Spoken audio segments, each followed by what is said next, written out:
Hello everyone, welcome to Edutap. My name is Niharika Walia Bhatnagar and मैं आपके साथ में हूँ 10 मिनट सीरीज़ के लिए। 10 minutes a day towards CIIB ABFM।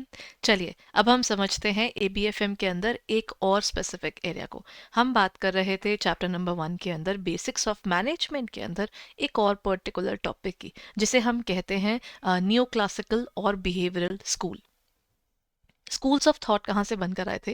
Basically ना, जब हम लोग अकाउंटिंग मैनेजमेंट की पूरी प्रोसेस को समझ रहे थे, तो मैनेजमेंट की प्रोसेस के अंदर पुराने समय में काफ़ी हद तक चीज़ें पैसा कमाना, प्रोडक्शन और उसी तक सीमित थी। और लेकिन उसका एक नुकसान था, वहाँ पर ना इंसानों को भी काफ़ी हद तक मशीन की तरह ही देखा जा रहा था। If you'll go through the ideologies of Taylor, productivity उन लोगों के लिए मेन चीज़ थी। प्रोडक्शन हो रही है, industrialisation was all about that.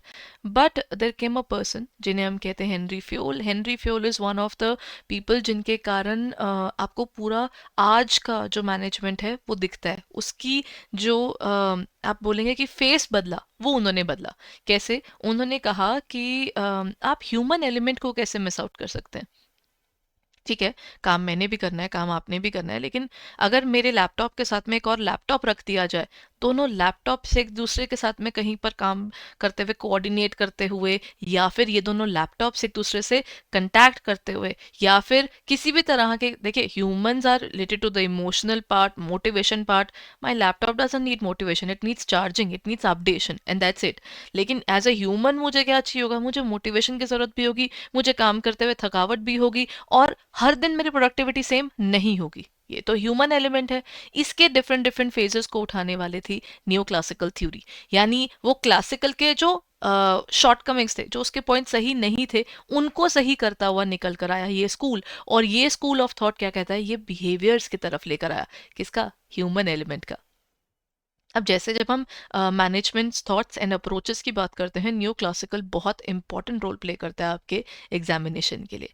आज हम इसका बेस समझते हैं जब हम बिहेवियरल स्कूल ऑफ थॉट की बात करते हैं। अब यहाँ पर क्या होता है? इसे न्यू क्लासिकल कहा जाता है, मतलब क्लासिकल का न्यू वर्जन, है ना। अब इसमें क्या आया? यहाँ पर वो कहते हैं जो न्यू क्लासिकल और बिहेवियरल स्कूल है, ये निकल कर कैसे आया? ये आया था क्योंकि हमारी ये जो क्लासिकल स्कूल ऑफ थॉट थी ना, उसकी कुछ कमियां थी। और ये किस तरफ बात करता है? It emphasises the importance of understanding human behaviour and social dynamics. Again, ये वाला पार्ट मैंने आपको बिगनिंग में बताया कि ये ह्यूमन एलिमेंट को इंक्लूड करता हुआ चलता है, जो कि क्लासिकल इंक्लूड नहीं कर रहा था।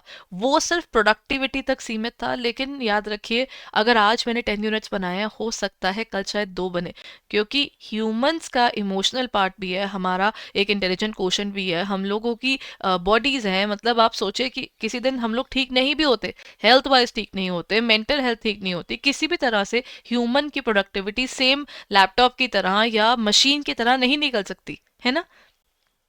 उस लेवल की कंसिस्टेंसी तो ह्यूमंस में आपको नॉर्मली देखने को नहीं मिलेगी। किसी दिन बहुत अच्छा भी निकलेगा, और किसी दिन ऐसा होगा हम एवरेज पे भी होंगे, और किसी दिन हम लो पर भी होंगे। ये बिहेवियरल स्कूल ने कहीं ना कहीं चीज को हाईलाइट किया था। देन हमारे पास इसका नेक्स्ट पॉइंट क्या आया? ये जो अप्रोच है, ये क्या रिकॉग्नाइज करती है? That organisations are not just mechanical systems.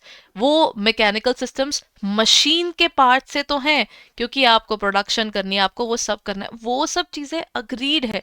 But let's remember, हम लोग सोशल सिस्टम्स भी हैं, इन्फ्लुएंस्ड बाय ह्यूमन एक्शंस। मैंने अभी आपको बताया, दो लैपटॉप्स साथ रख दिए जाएं तो ये लैपटॉप्स एक दूसरे से कोऑर्डिनेट करने की जरूरत नहीं है। एक ये चल रहा है, एक साथ में चल रहा है। लेकिन अगर दो ह्यूमंस काम कर रहे हैं, एक लैपटॉप पर एक पर्सन है, दूसरे पर दूसरा पर्सन है, आसपास प्लग की एक्सटेंशंस तो होंगी, और हो सकता है वो सिमिलर हो या बिल्कुल साथ साथ में हो। अगर आपको दो प्लग एक्सटेंशन चाहिए होंगे, तो सामने वाला भी तो कोऑर्डिनेट करेगा ना आपके साथ। ह्यूमंस को कोऑर्डिनेशन में काम करने की जरूरत होती है, क्योंकि याद रखिए, मैं ऑर्गेनाइजेशन के पास मटेरियल आ जाएगा, मशीन आ जाएगी, मनी आ जाएगा, तरीका भी आ जाएगा, लेकिन मेथड जिसे हम कहते हैं, ये 4 M's पता है कौन संभालता है? अगेन मेन संभालते हैं। तो न्यो क्लासिकल थ्योरी ने इस चीज को हाईलाइट किया, और साथ ही साथ इसको एक्नॉलेज भी किया कि याद रखिए कि आपके पास बिहेवियरल एस्पेक्ट जुड़ता है आपकी मैनेजमेंट के अंदर। वो सिर्फ चीजों को संभालना नहीं, वो इंसानों के साथ काम करना भी है। तो इसके कारण क्या हुआ? इनका फोकस मोटिवेशन की तरफ गया. Let's understand this part as well, क्यों मोटिवेशन की तरफ गया. अगर हम बात करते हैं हमारी वर्किंग की, कैसे हो सकता है कि ऑर्गेनाइजेशन के अंदर हम लोगों को लेकर आ रहे हैं लेकिन हम उन्हें मोटिवेट नहीं कर रहे. मैं आपको, अगर हम बात करते हैं, आप और मैं काम करते हैं, हमारे पास कई मोटिवेशंस है. हमारे करियर्स के अंदर हमारा इंटरेस्ट प्लस मॉनेटरी वैल्यू भी उसका एक इम्पॉर्टेंट एलिमेंट है. अगर आपका करियर ही करियर हो और आपके पास पैसा ना हो तो भी वो करियर आपको एक टाइम बाद मोटिवेट नहीं करेगा. डाइवर्स मोटिवेशनल नीड्स, अब इसी से जुड़ा, किसी को पैसा चाहिए, किसी को करियर अच्छा चाहिए, किसी को स्किल डेवलपमेंट और मनी मनी दोनों के दोनों चाहिए, क्योंकि वो कहता है लॉन्ग टर्म पे मैं तभी अच्छा बनूंगा. मिस्टर आमिर खान ने कहीं ना कहीं थ्री इडियट्स मूवी में स्पेशली ये चीज कही थी कि काबिल बनिए तो सक्सेस, पैसा आपके पास आएगा अपने आप. तो वो चीज जो है कई लोग उसको मानते हैं. कई लोग कहते हैं कि नहीं, मेरे लिए मेन है पैसा कमा लूं, स्किल तो उसके साथ साथ डेवलप होगा. Everybody has a different motivational need. So हमें ये एक्सेप्ट करना होगा कि ये डाइवर्स मोटिवेशनल नीड्स एग्जिस्ट करती हैं. Then communication as the key to efficiency. You and I are working together. Again, laptops don't need to communicate but you and I need to, है ना. अगर मैं काम कर रही हूँ, मैं मॉर्निंग में एक पर्टिकुलर टाइम पीरियड पे काम कर रही हूँ, मुझे कोई एक रिसोर्स चाहिए, मुझे आपको कम्युनिकेट करना पड़ेगा, सर मैंने अपना कर दिया, आप अब कर सकते हैं. हमें उस चीज़ के लिए ह्यूमंस को कम्युनिकेट करना ही पड़ेगा. मैनेजमेंट का एक मेजर हिस्सा है कम्युनिकेशन, यानी चीज़ें बात करना, शेयर करना, right. Then again, laptops, machines, इनको भी आप एक तरीके से सेट करते हैं तो टीम वर्क भी तो इम्पॉर्टेंट होगा. जब लोग इकट्ठे काम कर रहे होंगे उन मशीन्स के ऊपर, उसी से ऑर्गेनाइजेशनल परफॉर्मेंस बढ़ती है.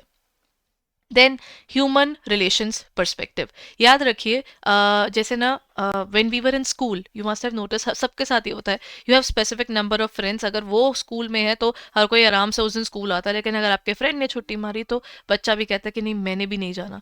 हमारी ऑर्गेनाइजेशन में जितना ज़्यादा ह्यूमंस के लिए एक वैल्यू सिस्टम बना हुआ है, अगर एक्नॉलेज किया जाता है कि इनकी प्रॉब्लम्स हो सकती हैं, हेल्थ इश्यूज हो सकते हैं, उन लोगों को काम करने के लिए समय देना चाहिए, फ्रीडम देनी चाहिए, वो पर्टिकुलर पर्सन ऑर्गेनाइजेशन में अगले दिन उठकर वापस आएगा ही आएगा.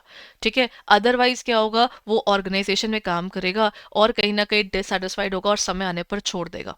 देर आर पीपल जिन्होंने अपनी बहुत ज़्यादा हाई पेइंग जॉब्स छोड़ी हैं, जिसमें एक सिनेरियो क्या हो जाता है, एट एक टाइम बाद ना आपको ऐसा लगने लगता है कि आप एक मशीन बनकर रह गए ऑर्गेनाइजेशन के लिए. जो चीज़ कहीं ना कहीं मैनेजमेंट की पूरी वर्किंग को कहीं ना कहीं आकर एक टाइम बाद उसे खराब करती ही करती है. And psychological perspective, you have to understand management के पॉइंट ऑफ व्यू में there are multiple people involve with different ideologies, और उन सब की आइडियोलॉजीज को एक साथ लाना आसान नहीं है. वो उस पार्ट के अंदर आपको एडजस्टमेंट्स करनी ही होंगी, और जिस समय उनका एक बैड फेज है आपको उनको मोटिवेट भी करना है, उनसे काम भी करवाना है, और साथ साथ उनकी रिक्वायरमेंट के अकॉर्डिंग आपको उनको जॉब पे रखना है ना. कुछ लोग कहते हैं कि मुझे जल्दी जल्दी काम सिखाइए ताकि मैं अगले लेवल पर जा सकूं, तो कुछ लोग फोकस कर रहे होता है अगला इंक्रीमेंट कब आएगा. तो जिसकी जो रिक्वायरमेंट है आप उसी के अकॉर्डिंग उसको मोटिवेट करेंगे. ये चीज आपकी जुड़कर आती है इस एरिया में. एंड देन एम्प्लॉय का बिहेवियर, उनका एटीट्यूड, सेटिस्फैक्शन, मोटिवेशन, वो सब उनका साइकोलॉजिकल पर्सपेक्टिव जुड़ता ही जुड़ता है. People, if they are happy, they will work harder. If they are not happy with the organization, they will curse it at one point of time and they'll be like, बस अब छोड़ना है, कैसे छोड़ूं. वो वाली चीज जुड़ती है फिर.